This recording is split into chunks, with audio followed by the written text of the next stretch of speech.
कोई छोटी मोटी त्रुटि हो जाए तो आपको अपना समझ करके माफ कर।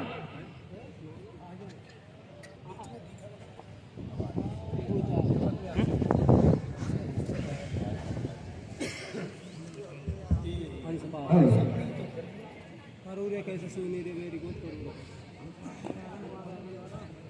एक भाई है लगा अरे नहीं अस्पताल के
छोटी राशि का नाम क्रांति था। जय हो। परम पिता परमेश्वर की ऐसी कैटी लीला हुई कि दोनों ही रानियों की कोई बालिक पैदा नहीं हुई। बालक काफी दुखी होने लगे। बड़ी रानी भगवान शंकर की आराधना करने लगी। समय बीतता गया और कुछ समय बाद में बड़ी रानी गर्भवती हो जाती है। तो जैसे ही राजा हंसपाल को गर्भवती होने की खबर मिलती है तो किस प्रकार से खुशी मना रहे हो भैया? चल मैं तो आ रहा हूँ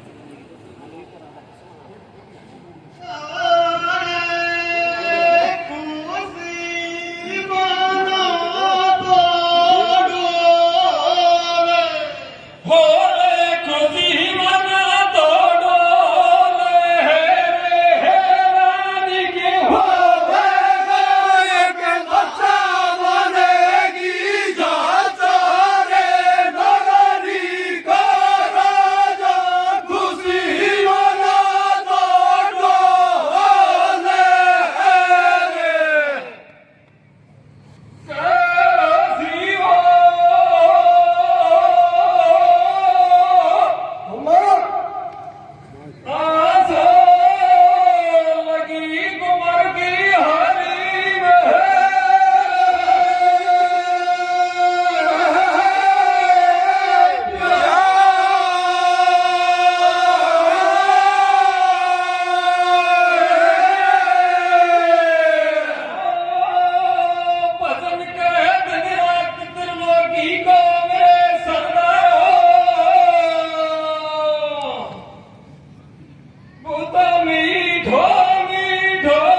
बंधुओं,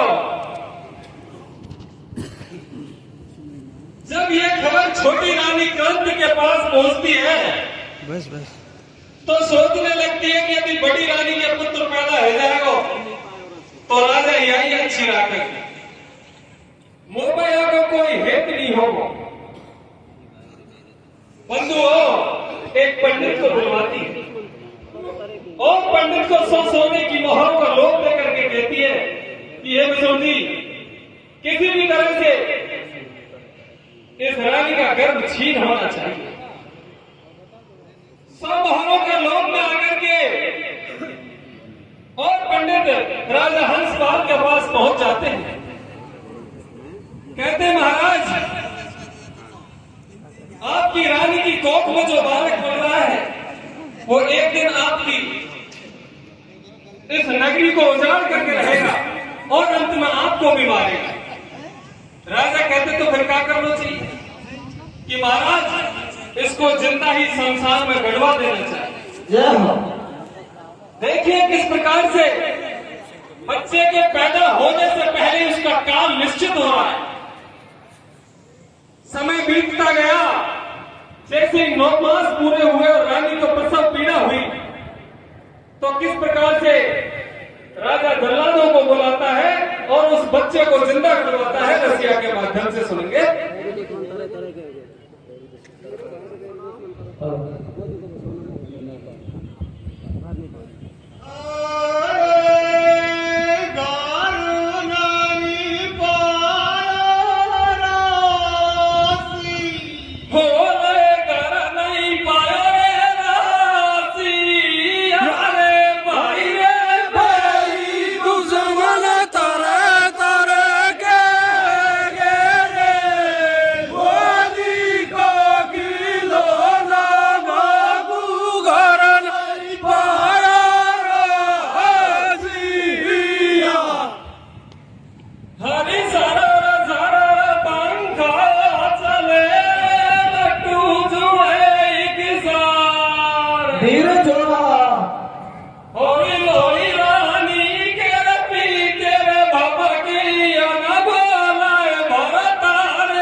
जल्लाद आकर के उस बच्चे को जिंदा ही गाड़ देते।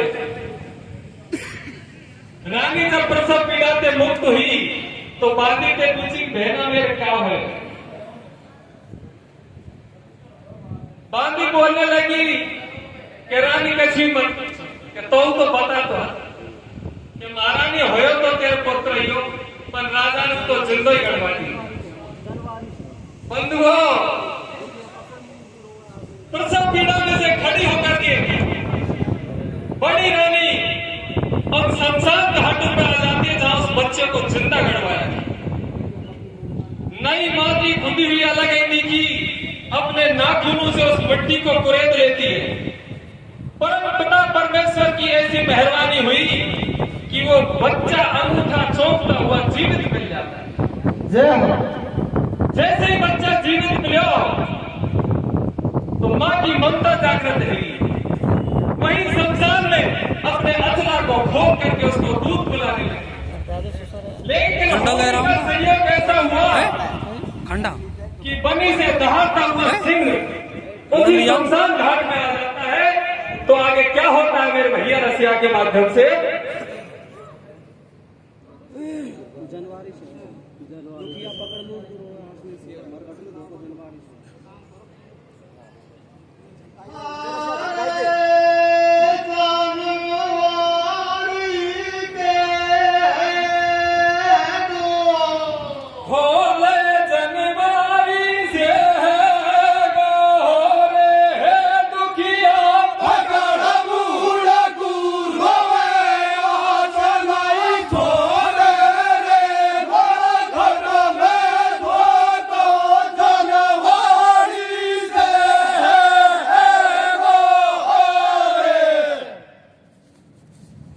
Zama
उस बच्चे को झपट्टा मार करके खोज के ले जाता है।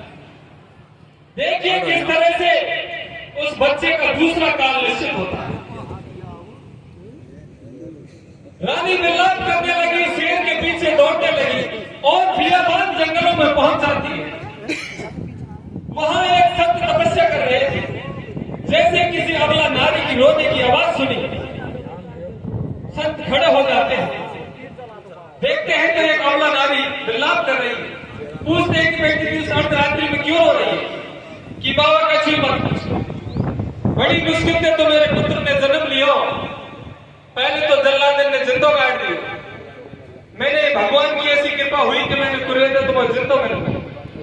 दूध बनाने लगी तो मोहम्मद सिंह खोज के ले, वो तो मैं सिंह को पीछो कर। संत कहने लगी, बेटी सिंह के मुंह से कभी शिकायत नहीं छूटी, और तू पीछो करेगी तो वो खा जाए कि बाबा भले बोए खा जाते बीमारी कहते। नहीं बेटा, ऐसा मत कर। ऐसा कर, तू मेरी कुटी पे भगवान की आराधना कर।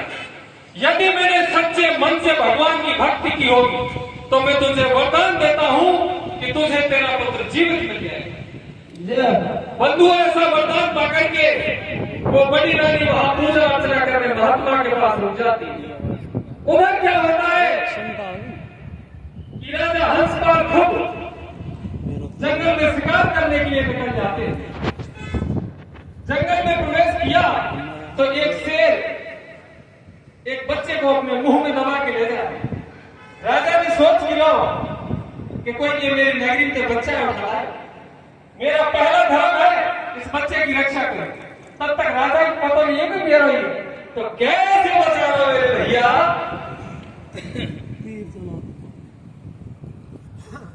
तीर चला तो एक बारह बनना को बाबुल तू चला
तेर मुंडे दिखा दे।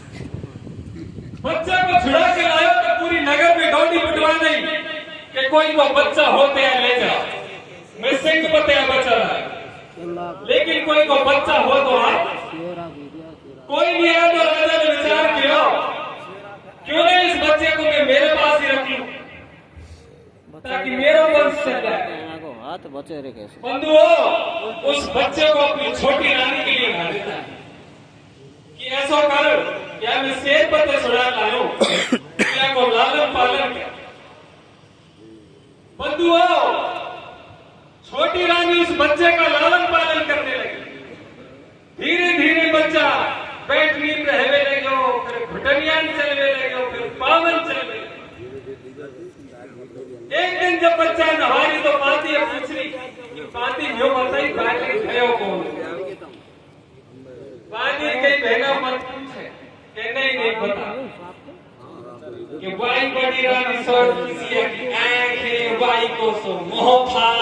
बाई के से आगे ना के बाई को सोता तो बोले तो बड़ी रानी को कहो कि राजा ने निश्चय धोखो कर दी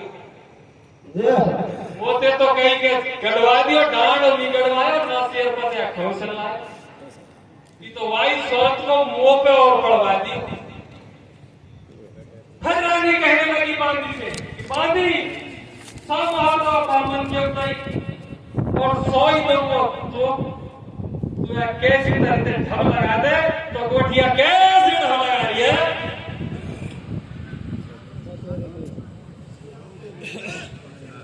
पानी खा गया तो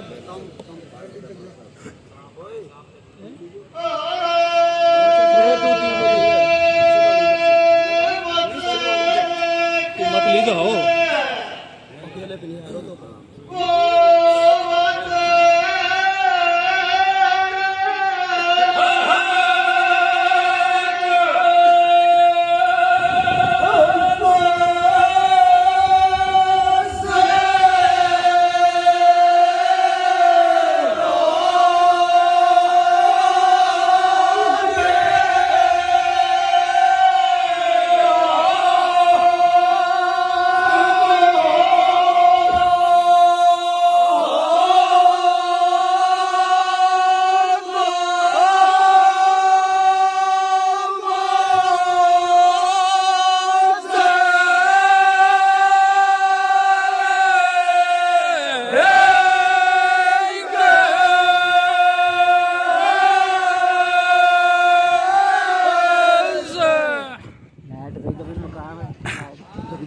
जनरेटर में हैंडल भी दे दीजिए लाटन को कुछ बात नहीं भोले कोई मत करिए राशि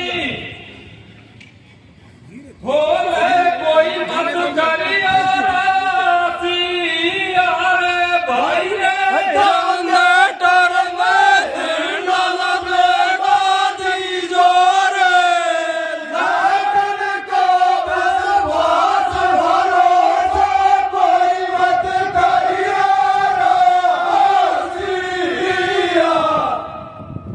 बंधुओं सब हम का लोभ लेकर के छोटी रानी क्रांति अपनी बाजी को मार्केट में और मार्केट में विष का मोल कराने लगी। शहर को लेकर के और छोटी रानी के लिए दे देती है। किस प्रकार से श्रोता बंधुओं उस बच्चे का तीसरा काम गोठिया रसिया के माध्यम से उठा रहा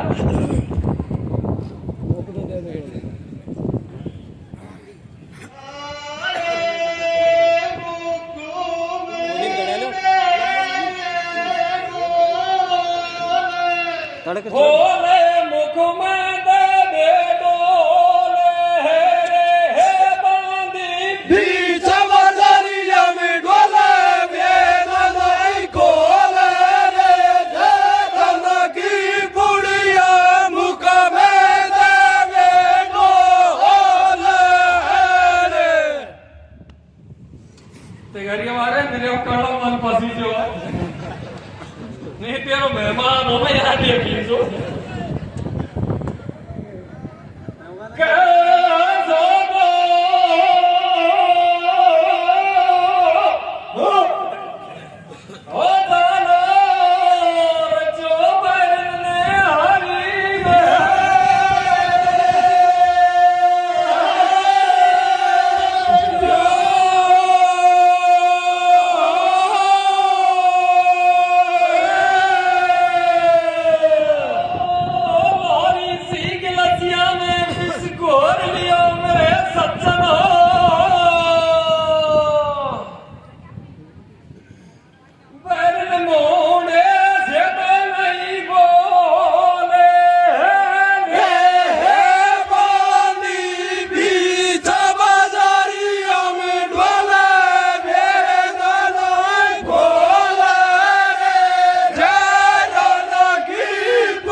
छोटी रानी उस बच्चे को विष दे देती है। जोर से बोले थे। थोड़ी देर में बच्चे के मुंह से जहाग आते और अपने प्राण पखेरु त्याग देता है। जय हो जय हो। बच्चा को जैसी हिंसा उड़ियो, उस संत ने जिसने रानी के लिए वरदान दिया था, उसका सिंहासन डगमगाने लगा। योग दृष्टि से देखा कि पाया कि मैंने जिस बच्चे को संजीवन का वरदान दिया वो आज मर गया। उसकी आंखों में से अश्रुधारा बहने लगी। तो बड़ी रानी जो वहां तपस्या कर रही बोली, महाराज आज तुम क्यों रो रहे हो? कि बेटा मत पूछ। कि नहीं बाबा माता को बहुत नाते रह रही तेरे यहाँ। कि बेटा मैं तुझे बता तो दूंगा लेकिन तेरे कलेजा के टूक टूक उठ जाए। कि नहीं महाराज बेटी आज दिन तक तेरा पुत्र जीवित था और आज तेरा पुत्र खत्म हो गया। इतनी सुन करके बड़ी रानी विलाप करने लगी, रोने लगी, महाराज मैं वाइद न मर जाती। तेने मेरे वरदान दियो और आज तेरा वरदान असत्य है गो, मैं तुझे श्राप दूं। बंधुओं श्राप की सुनी तो संत भी डगमगा गए। बेटा तेरे हाथ जोड़ूंगा, श्राप मत दे। यदि मैंने भगवान की सच्चे मन से भक्ति करी तो मैं तेरे पुत्र को अवश्य जीवित करूंगा। फेविकॉल लिया तो स्कूल में मास्टर है तब तो सरकारी स्कूल बंद है क्या? हाँ मेरे स्कूल तेरे माते लिया तो सचनो वो संत और बड़ी रानी जोगी और जोगिन का भेष धारण करते हुए भिक्षा मांगते मांगते उसी राजा के दरबार में आया। वहां देखा तो बच्चे की लाश पड़ी हुई थी। पूरी नगरी में राज शोक फैला हुआ था। छोटी रानी थूक के आंसू में लगा लगा के उलट पुलट रोने लगी। जबकि सटा तो कर्म भाई कोई हो। बंधुओं राजा भी उसके पैरों में गिर जाते तो संत अपने करमंडल में थे किस प्रकार जल के छींटे मारता है और उस बच्चे को सजीवित करता है। फटकारे के माध्यम से राजा भैया होता है।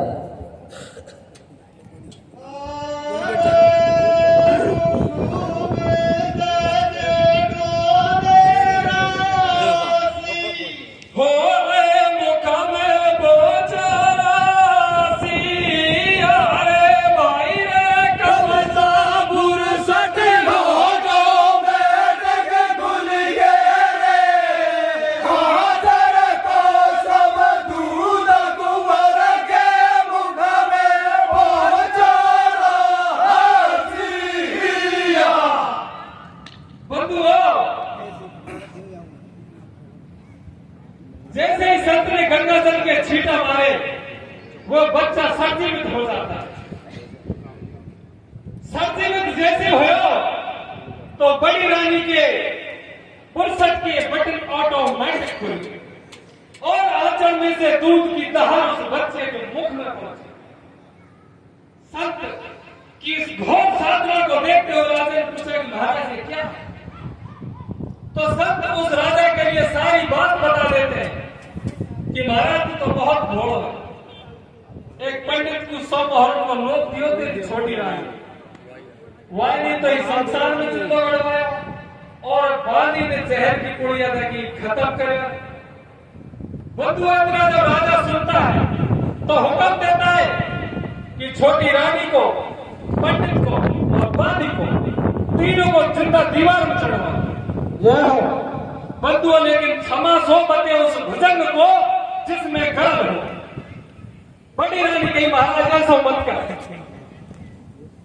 इन्हें जिंदे मत चिढ़वा। मेरा तो मालिक जिंदा है लोगों को ई बहुत है। तो क्या कहा है बड़े लोगों ने? हर एक